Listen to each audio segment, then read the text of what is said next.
Hello everyone, welcome to our class. बच्चों, आज हमने पढ़ने वाले हैं चैप्टर 7 का नेक्स्ट पार्ट, जो कि है चेन ऑफ मार्केट्स। देखो, लास्ट वीडियो में बच्चों हम पढ़ चुके हैं टाइप ऑफ मार्केट्स, जिसमें हमने देखा वीकली मार्केट, नेबरहुड शॉप्स, ठीक है, और भी शॉपिंग कॉम्प्लेक्सेस, ये सारे हम पढ़ चुके हैं। लेकिन कैसे कोई भी ब्रांडेड चीज़ हो या नॉन ब्रांडेड चीज़ हो या कोई भी गुड्स एंड सर्विस हो, वो डायरेक्टली आपके पास पहुंचती है या कुछ मीडिएटर्स होते हैं, कुछ शॉपकीपर्स बीच में होते हैं, वो सारी चीज़ें हम इसमें देखने वाले हैं। ठीक है, जैसे मैं एग्जांपल देती हूँ, लाइक वेजिटेबल्स जो है वो किसी फार्म में ग्रो की जाती है, ठीक है, वहाँ से डायरेक्ट आप तक नहीं पहुँचती है।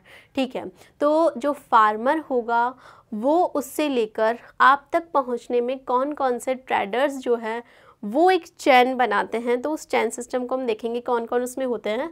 सो chain of markets, goods are produced in factories, on farms and in homes. ठीक है, यहाँ अगर हम देखें कि कोई भी चीज़ है वो उसका प्रोडक्शन फैक्ट्री में हो रहा है या फार्म में हो रहा है या आपके घर में हो रहा है, ठीक है, वो आप तक कैसे पहुँच रही है। However we don't buy directly from the factory और from the farm, nor would the produce be interested in selling us small quantities such as 1 kilo of vegetables or 1 plastic mug. Yes, या देखिए, आप किसी factory में जाकर direct नहीं लेंगे।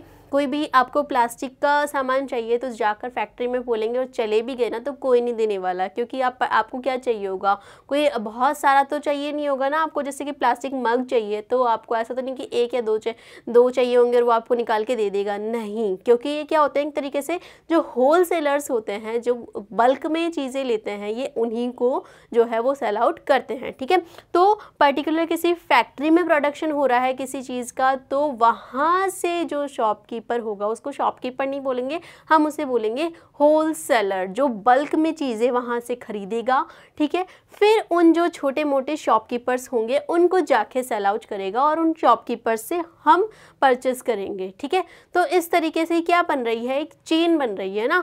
तो देखिए बच्चों, इस तरीके से the people in between the producer and the final consumer are the traders. Yes, जो प्रोड्यूसर है लाइक फैक्ट्री या फिर कोई भी फार्म है ना, फार्मर से ले रहे हैं, ठीक है, तो और हम तक कंज्यूमर कौन होंगे, हम किसी भी गुड को उसका कंज्यूम करने वाले हैं ना, ठीक है, कंज्यूमर हम हो गए। तो उनके बीच में जितने भी लोग होंगे जो कि जिनसे कि कोई भी चीज़ होकर गुजर रही है, ठीक है, तो वो सारे कौन होंगे, ट्रेडर्स होंगे।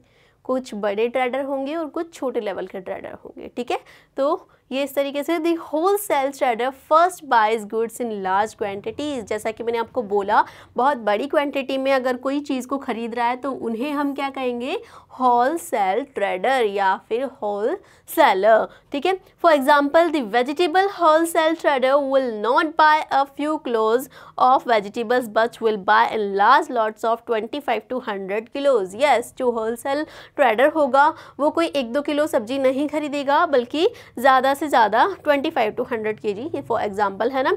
तो इस तरीके से बल्क में वो कोई भी चीज़ खरीदेगा। Then these will then be sold to other traders in these markets. Buying and selling takes place between traders. It is through these links of traders that goods reach far away places. The trader who finally sells this to the consumer is the retailer. Yes बच्चों, जो trader finally cell करेगा किसको, consumer को, उसे हम क्या कहेंगे, retailer. अब ये रिटेलर कौन होंगे, देखो, होल सेलर तो किसे कहा है, जो कि बल्क में बहुत ज़्यादा क्वांटिटी में कोई चीज़ डायरेक्टली किसी प्रोडक्शन हाउस से ख़रीद रहा है, लाइक कोई भी फार्म हो गया वहाँ से या किसी फैक्ट्री से चीज़ें ज़्यादा से ज़्यादा क्वांटिटी में ले रहा है, तो वो तो क्या हो जाएगा, होल सेलर। फिर उस होल सेलर से जो परमानेंट शॉप्स वाले हैं वो खरीदेंगे, तो वो क्या हो जाएंगे, रिटेलर। अब रिटेलर के लिए आप बताइए कि कौन कौन होंगे। लास्ट हम पढ़ चुके हैं, जो वीकली मार्केट वाला शॉपकीपर है वो भी रिटेलर होगा, जो आपके नेबरहुड शॉप है वो भी रिटेलर होगा। ठीक है, तो इस तरीके से this could be a trader in a weekly market, a hawker yes in the neighbourhood, और a shop in a shopping complex. ये सारे कौन हो जाएंगे बच्चों, रिटेलर। ठीक है, सो आगे देखिए, we can understand this with the help of the following examples. Yes, कुछ एग्जाम्पल्स दिए हुए हैं, लाइक कोई होलसेल मार्केट है, ठीक है, जहाँ पर सबसे पहले जो भी गुड्स होगी वो वहाँ पर पहुँचेगी, ठीक है।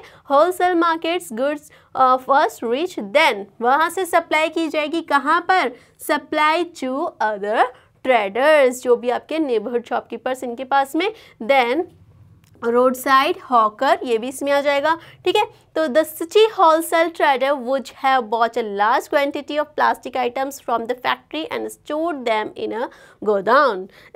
In this way a chain of market is set up. तो इस तरीके से क्या बन रहा है भाई, चेन ऑफ मार्केट बन रहा है ना, कि किस तरीके से जो भी जहाँ प्रोडक्शन हो रहा है किसी चीज़ का, फिर वहाँ से वो होलसेल मार्केट में गई, फिर वहाँ से वो गई अदर ट्रेडर्स के पास में, then hawkers, neighbourhood shopkeepers, then consumer, ठीक है, जो कि हम हैं। इस तरीके से जो है चेन सिस्टम बन जाता है ना, तो इसे क्या कहेंगे हम, चेन ऑफ मार्केट, ठीक है बच्चों। आगे देखिए, सो नेक्स्ट आता है आफताब की स्टोरी है। मैंने हर मार्केट में आपको एक स्टोरी सुनाई है टाइप ऑफ मार्केट में। अब देखिए आफताब जो है वो क्या है, एक होलसेलर है, ठीक है। उसकी क्या स्टोरी, किस तरीके से ये ट्रेडिंग करता है। देखिए, the wholesaler in the city, Aftab is one of the wholesale traders who purchases in bulk. Yes, wholesale trader कौन होगा, जो कि किसी भी चीज़ को कैसे खरीदेगा, बल्क में खरीदेगा, है ना, ज़्यादा क्वान्टिटी में खरीदेगा। तो his business starts around 2 o'clock in the morning. Yes, और कब काम शुरू कर देता है भैया, वो 2 बजे स्टार्ट कर देता है मॉर्निंग में। When vegetables reach the market, this is the time when the vegetable market और मंडी starts buzzing with activity. The vegetables come in trucks, matadors, tractors, trolleys from farms both near and far. Soon the process of auctions begins. Aftab participates in this action and decide what he will buy. Today, for examples, he bought 5 quintals of cauliflower, 10 quintals of onions. Yes बच्चों, अब वो 2 बजे आफताब जो है वो मंडी में पहुंच जाता है, जब वहाँ पर सब जो है ट्रेडर्स या होलसेलर वहाँ पहुँच जाते हैं सब्जियाँ लेने के लिए, ठीक है। वहाँ पर भैया बल्क में उसको चीज़ें खरीदनी है, ठीक है। तो क्या ले रहा है वो, 5 क्विंटल तो क्या ले रहा है, कॉलीफ्लावर, ठीक है। 1-2 किलो नहीं लेगा भाई, उससे काम नहीं चलेगा, होलसेलर है वो ना, ठीक है। 5 क्विंटल्स तो कॉलीफ्लावर और 10 क्विंटल्स वो अनियंस ले रहा है, जिनको फिर वो कहाँ सेल आउट करेगा, जो भी आपके कौन होंगे, कोई होकर होगा, शॉपकीपर आपकी कॉलोनी वाला शॉपकीपर होगा, रेडी वाला होगा, तो इनको वो सेल आउट करेगा। He has a shop in the market where he stores the vegetables that he has bought. From here he sells to hawkers and shopkeepers who charge coming to the market around 6 in the morning। भैया वो 2 बजे क्यों गया था, पता चल गया, क्योंकि अब शॉपकीपर्स जो होंगे, जो छोटे ट्रेडर होंगे, वो उसके पास पहुंच रहे हैं कितने, मॉर्निंग में 6 बजे, इसलिए उसका तो 2 बजे जाना बनता है ना। सो they have to organize their purchases so that they can start their shop for the day around 10 in the morning. Yes, अब वो शॉपकीपर आपकी कॉलोनी में पहुंच गया कितने बजे, 10 बजे। तो समझ में आ गया कि वो कितनी मेहनत है उसके पीछे भैया, रात को 2 बजे से काम चालू है उसकी, तब जाके सब्जी आप तक पहुंची है ना। तो इस तरीके से जो है आफताब जो है वो होलसेल ट्रेडर है, और कैसे ये ट्रेडिंग करता है और कैसे जो भी गुड्स है वो आप तक पहुंचती है, आपको समझ में आ गया होगा ना। सो मार्केट्स एवरीवेयर, तो हमने देखा मार्केट्स हमें हमारे आसपास हर जगह मार्केट हमें देखने को मिलता है, ठीक है। So we have seen different market places where people buy and sell a variety of goods and services. All these markets are in a specific locality and work in a particular manner and time. However, it is not always necessary that one has to go to the market to purchase his goods. Yes, ज़रूरी नहीं है कि directly कोई भी चीज़ आप खरीदो market में, indirectly भी आती है। फॉर एन एग्जाम्पल, लाइक आपने एक कार परचेस की, तो क्या आपने इंजन अलग से ख़रीदा था, टायर अलग से ख़रीदा था, ब्रेक्स अलग से लिए थे, ऐसा तो नहीं था ना, ठीक है। तो आपने तो कार ख़रीदी है, लेकिन जो कार की जो ऑनर होगा, जो फैक्ट्री होगी, है ना, जो भी वहाँ का शोरूम होगा, वहाँ पर जब वो बनी होगी तो उसको तो ये सारी चीज़ें लेनी होगी ना, ली होगी ना उसने। तो कई सारी चीज़ें होती है जिन्हें हम डायरेक्टली परचेज नहीं करते हैं। We can place orders for a variety of things through the phone and these days through the internet, and the goods are delivered at your home. Yes, कई बार चीज़ें जो होती है वो आप खुद भी नहीं खरीदते हैं, मतलब आपको कहीं जाने की ज़रूरत नहीं पड़ती है, फ़ोन से ही आप ऑर्डर कर लेते हैं। आजकल तो ज़ोमैटो, स्विगी, बहुत सारे ऐप्स हैं जिनसे आप घर बैठे बैठे काफ़ी सारी चीज़ें ऑर्डर कर सकते हैं, आपको किसी मार्केट में जाने की भी ज़रूरत नहीं है, ठीक है। सो in clinics and nursing homes you may have noticed sales representatives waiting for doctors. Yes, ये तो बहुत ही कॉमन चीज़ हो गई है। आप कई बार डॉक्टर के पास जाते हैं तो आप देखते हो कि बाहर वेटिंग में काफ़ी सारे, मतलब इस तरीके से बैग लटकाए हुए काफ़ी सारे सेल्समैन खड़े रहते हैं जो कि अपना प्रोडक्ट सेल आउट करने के लिए डॉक्टर के पास में वेट करते हैं। Such persons are also engaged in the selling of goods. Thus buying and selling takes place in different ways, not necessarily through shops in the market. Yes, तो other market और कौन कौन से मार्केट हैं, जैसा कि मैंने आपको एग्जांपल दिया था अभी थोड़ी देर पहले, वो यहाँ रिलेट करने वाली हूँ मैं। The markets that we look at about are the ones that we recognise easily, however they are market that we may not be so aware of.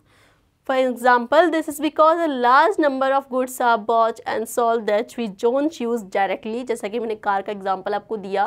For example, a farmer uses fertilizers to grow crops that he purchases from special shops in the city, and they in turn get them from factories. Yes. Then a car factory purchases engine, gears, petrol tanks, axles, wheels, etc. from various other factories. Yes, we don't usually see all the buying and selling, but only the final product, the car in the showroom. The story is similar for any other good. Yes, अगर हम देखें तो काफ़ी सारी चीज़ें हम directly use नहीं करते हैं, डायरेक्टली बाय नहीं करते हैं उन चीज़ों को, है ना, इनडायरेक्टली हम तक पहुंचती है, ठीक है। सो ऐसे काफ़ी सारे मार्केट्स देखने को मिलते हैं, ठीक है बच्चों। तो देखा जाए तो ये जो मार्केट्स हैं, ठीक है, अलग अलग टाइप के हैं, इस तरीके से चेन ऑफ मार्केट बनता है, और कैसे गुड्स और जो भी प्रोडक्शन है वो आप तक कैसे पहुंचता है, कौन कौन मीडिएटर होते हैं, किस टाइप के ट्रेडर्स हैं, बहुत सारी चीज़ें हम इसमें देख चुके हैं ना। सो अब हम देखेंगे मार्केट्स एंड इक्विलिटी। तो भाई अब इतने मार्केट्स आपने पढ़ लिए, type of market, shops, shopkeepers, है ना, तो क्या इक्विलिटी आपको देखने को मिलती है? क्या मिलती है? नहीं, क्योंकि कई सारी शॉप्स हैं जो परमानेंट शॉप्स हैं, छोटी शॉप्स है, कई बड़े कॉम्प्लेक्सेस हैं, ठीक है, कहाँ जहाँ पर कहीं पर बहुत ज़्यादा इन्वेस्ट करना पड़ रहा है तो भैया इनकम भी वहाँ पर ज़्यादा हो रही है, कहीं पर कम इन्वेस्ट करना पड़ रहा है तो इनकम भी वहाँ पर कम है, तो इक्विलिटी नहीं देखने को मिलेगी, ठीक है। So in this chapter we have looked at shop owners in a weekly market and those in a shopping complex, they are very different people. Yes, अगर हम कंपैरिजन करें किसी शॉपिंग कॉम्प्लेक्स में काम करने वाले शॉपकीपर की, है ना, या फिर वीकली मार्केट में काम करने वाले, वीकली मार्केट में शॉप लगाने वाले लोगों की, है ना, तो कंपैरिजन करें, they are very different people, अलग अलग है बिल्कुल। One is a small trader with little money to run this shop, whereas the others able to spend a lot of money to set up this shop. Yes, जहाँ पर weekly market वाले shopkeeper को बहुत ही कम पैसे लगाने की ज़रूरत होती है, वहाँ पर शॉपिंग कॉम्प्लेक्स में जिसकी शॉप है ना, तो उसके पास में काफ़ी सारा पैसा होना चाहिए इन्वेस्ट करने के लिए। They also earn unequal amounts. Yes, उनकी अर्निंग भी जो होगी वो अनइक्वल होगी, ठीक है। The weekly market traders earn little compared to the profit of a regular shop owner in a shopping complex. Yes, जो weekly market वाला होगा भाई उसका profit काफ़ी कम होगा comparison to other shopping complex, ठीक है। Similarly, buyers are differently placed. Yes, और उनमें उनके जो buyers होंगे तो भैया उनके जो कस्टमर होंगे वो भी अलग अलग होंगे। जिसके पास पैसा होगा वो जाएगा उन शॉपिंग कॉम्प्लेक्स में, ठीक है, और जिसकी अर्निंग कम होगी वो उन वीकली मार्केट्स में या फिर उन जो टेम्पररी शॉप्स वहाँ पर शॉपिंग करेगा। There are many who are not able to afford the cheapest of goods while others are busy shopping in malls. Yes, कुछ होंगे जो इन चीपेस्ट चीज़ों को ख़रीदने में कैपेबल होंगे और कुछ होंगे जो शॉपिंग कॉम्प्लेक्सेस में जाके शॉपिंग करेंगे, ठीक है। तो देखा जाए तो इनके जो कस्टमर कंज्यूमर्स होंगे वो भी अलग अलग होंगे। Then thus whether we can be buyers or Sellers in these different markets depends among other things on the money that we have. Yes, हमारे पास जैसा पैसा होगा हम वैसी ही शॉपिंग करेंगे। ऐसा ज़रूरी नहीं है कि हम मॉल्स में जा रहे हैं तो वीकली मार्केट में नहीं जा सकते हैं। हाँ, हमारा मूड हो गया तो हम वहाँ भी चले जाएंगे, ठीक है। तो इस तरीके से हम कहीं भी शॉपिंग कर सकते हैं। ये आपको दिख रहा है, a car being put together in a factory. Factory में कार दिख रही है जिसमें काफ़ी सारे उसके पुर्जे हमें दिख रहे हैं, ठीक है। इस तरीके से कार तैयार होती हुई दिख रही है फैक्ट्री में। देन ये एक शॉपिंग कॉम्प्लेक्स दिख रहा है आपको, काफ़ी सारी भीड़ दिख रही है आपको, ठीक है। Malls like the one about sell expensive and branded goods. Yes, काफ़ी ब्रांडेड नॉन ब्रांडेड चीज़ें हमें यहाँ देखने को मिलती है जो कि हम परचेस कर सकते हैं। तो इस तरीके से चैप्टर में हमने क्या पढ़ा, जल्दी से इसको समराइज करते हैं। हमने पढ़ा कि टाइप ऑफ मार्केट जिसमें वीकली मार्केट, नेबरहुड शॉप्स, ठीक है, उसके साथ ही शॉपिंग कॉम्प्लेक्सेस, मॉल्स, ये सब हमने पढ़े, और कैसे इन मार्केट से या फिर किसी पर्टिकुलर जगह से जहाँ से कोई भी प्रोडक्शन का काम हो रहा है वहाँ से लेकर चीज़ हम तक कैसे पहुँचती है, बीच में बड़े ट्रेडर, छोटे ट्रेडर, होलसेलर, किस तरह के शॉपकीपर्स देखने को मिलते हैं। तो चैन ऑफ मार्केट्स हमने पढ़ा। साथ ही हमने देखा मार्केट्स एंड इक्वलिटी, क्या सारे शॉपकीपर और उनके जो कस्टमर्स होते हैं वो सभी इक्वल है क्या, हर तरह के मार्केट में मिलने वाले जो भी शॉपकीपर्स होते हैं, ठीक है, जो कि शॉप्स चलाते हैं, क्या उनकी अर्निंग एक जैसी है क्या, नहीं है, ठीक है। तो ये सारी चीज़ें हम इन वीडियोस में देख चुके हैं। नेक्स्ट वीडियो होगा हमारा क्वेश्चन आंसर्स का। आप खुद से क्वेश्चन आंसर करना सीख जाओ भाई, ठीक है। तो इतना आप अच्छे से देखिए, समझिए। Thank you so much.